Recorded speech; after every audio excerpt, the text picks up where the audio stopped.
শক্তিশালী বাংলাদেশ ইন্ডিয়ার এগেস্টে 127 run target দিছে।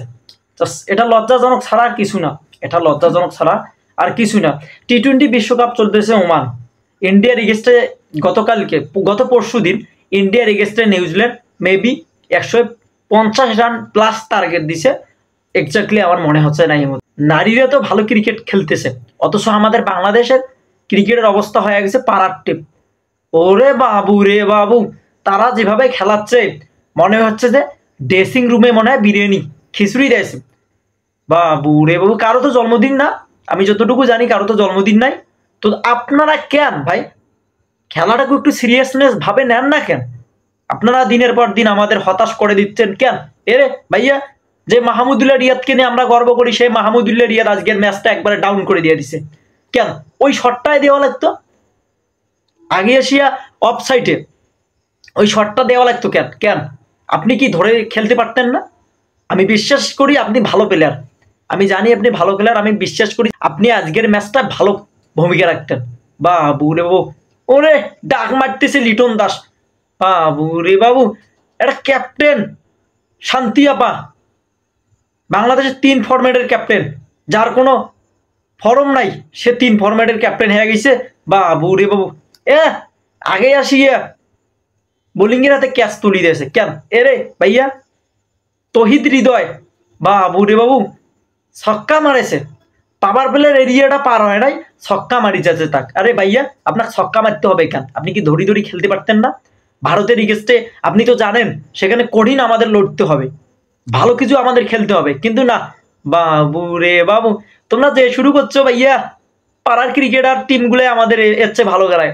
আমি গত কয়েকদিন আগে বাসা গেলাম, বাসা যা আমি খেললাম 25 ওভারের খেলা, ওটা আমরা টি-20 খেলছি, 25 ওভারের খেলা। ওরে বাবু, আমাদের পাড়ার ক্রিকেট টিমগুলো 160-70 রান টার্গেট দিয়েছে। আমি নিজেই খেলছি সেই ম্যাচে, আমি নিজেই খেলছি, 25 ওভার খেলতে পারি না, অল আউট হয়ে গেছি। বাবু রে বাবু, সেই নিগম দশা হয়েছে আমাদের বাংলাদেশ ক্রিকেট টিমের।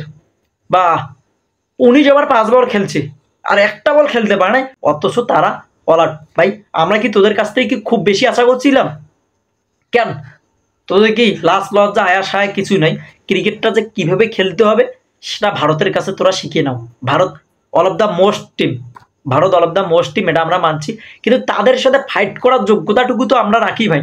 আমরা তাদের সাথে তো ফাইটটুকু করতে পারি, কিন্তু আমরা এটা কি ফাইট করলাম? মানে খেলা দেখিয়ে মনে হচ্ছে যে নাই শেষ। এই দিন শেষে তো খেলাটা ছাড়া তো আমাদের দেশের কিছু নেই। যেভাবে জিনিসপাতির ঊর্ধ্বগতি হচ্ছে, দিন শেষে খেলাটুকু ছাড়া আমাদের আর কিছু নেই। বাবু রে বাবু, মানে তারা হয়েছে প্লেয়ার। আর আমাদের ওমান ক্রিকেট টিম, বাংলাদেশের ওমান ক্রিকেট টিম স্কটল্যান্ডের এগেস্টে তারা 119 রান টার্গেট দিয়ে ম্যাচ জিতছে কেন? তারাই তো ভালো খেলতেছে দেখতেছি।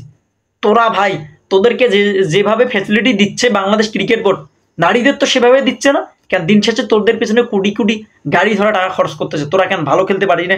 বাবু ওরে বাবা, হাতুরুই সিং কাকা এভাবে মাথায় হাত দিয়ে বসে গেছে কেন? এরে কাকা একখানা কি টিমটাকে ভালো করে সাজাতে পারেন না কেন? ম্যানেজমেন্টের এত সমস্যা কেন? আপনাদের প্ল্যানিং এর সমস্যা, আপনাদের লো অর্ডার সমস্যা, মিডল অর্ডার সমস্যা, ওপেনিং সমস্যা, মানে ব্যাকটি সমস্যা। আপনারা আমাদের দিন শেষে হতাশ করতেছেন কেন? 127 রান টার্গেট দিয়ে আমরা কি এই ম্যাচ জিততে পারবো? শক্তিশালী ভারতের এগেস্টে শক্তিশালী বাংলাদেশ নাই, ফুল প্যাকেট শক্তিশালী। আরে শক্তিশালী টিম হয়েছে। বাবু রে বাবু, কেন রে তোরা কি ভালো হবি না? আর কত আর কত কত কত আমাদেরকে আর কত হতাশ করবি? এই যে দিন শেষে যে ভারতের সাথে তোরা এভাবে খেলতেছিস কেন? ভালো খেলতে পারিস না একখানা? ভালো খেল, নিজের দেশের জন্য ভালো কিছু কর। ভাইয়া তোরা তো খেলা খেলতে যাস নাই, তোরা এরে শপিং করতে গেছিস না? শপিং মারানির পুদরা কেন? তোরা ভালো হবি না? একলা ক্রিকেটটাকে ভালো করে বুঝ।